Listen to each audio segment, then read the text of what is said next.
Close okay बंद करे थे। अभी यहाँ पे ये भी उनका भी दुकान है।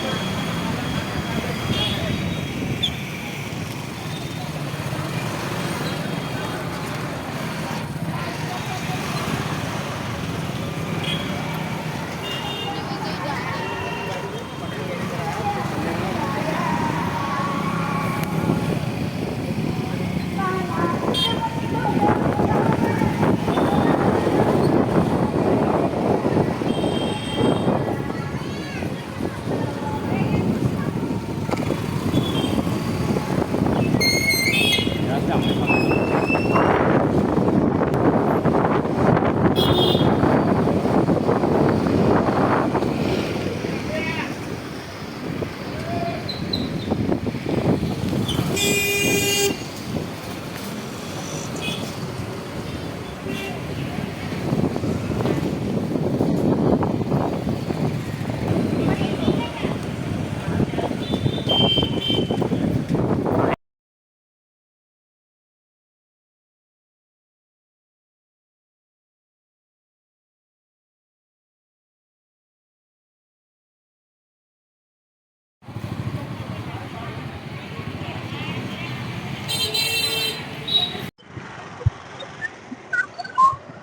सोलापूर महानगरपालिकेचे माजी महापौर महेश अण्णा कोटे यांचं काल प्रयागराज येथील कुंभमेळ्यात दुःखद निधन झालेलं आहे.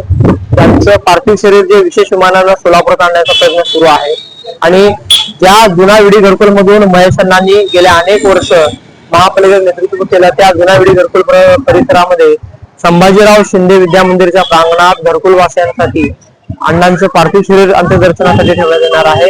सकाळपासूनच अनेक लोकांची उत्सुकता आहे की अण्णांचं पार्थिव शरीर या संभाजीराव शिंदे विद्या मंदिर परिसरात कधी येणार आहे, आम्ही कधी एकदा त्यांचं दर्शन घेऊ अशी उत्सुकता सर्वांना लागलेली आहे. अनेकांना दुःखद ही घटना आहे, अनेक जण हळहळ व्यक्त करत आहेत. सध्या मात्र या जुनाविडी घरकुल परिसरामध्ये अण्णांच्या निधनाची जेव्हा वार्ता कळाली तेव्हा आज सकाळपासूनच वैष्णव मारुती देवस्थान चौकातील अनेक दुकाने या ठिकाणी उत्स्फूर्तपणे बंद असल्याचं पाहायला मिळत आहे. खरं तर जुनाविडी घरकुल बसवण्यामध्ये महेश अण्णा कोटे यांची भूमिका महत्वाची आहे. जुनाविडी घरकुलचे भाग्य विधाते म्हणून देखील महेश अण्णा कोटे यांना संबोधले जाते आणि याच वैष्णव मारुती देवस्थानच्या चौकामध्ये खाली संभाजीराव शिंदे विद्या मंदिरकडे जाणारे जे दुकान आहेत ते बंद आहेत आणि खाली पंचमुखी देवस्थानकडे जाणारे देखील अनेक दुकाने बंद आहेत. जुनाविडी घरकुल परिसरामध्ये महेश अण्णा कोटे यांच्या निधनानंतर अनेक दुकाने या ठिकाणी बंद असल्याचं एकंदरीत पाहायला मिळत आहे. नागरिक असतील, दुकानदार असतील, उत्स्फूर्तपणे आपापली दुकाने बंद ठेवून महेश अण्णा यांना श्रद्धांजली वाहताना दिसत आहेत.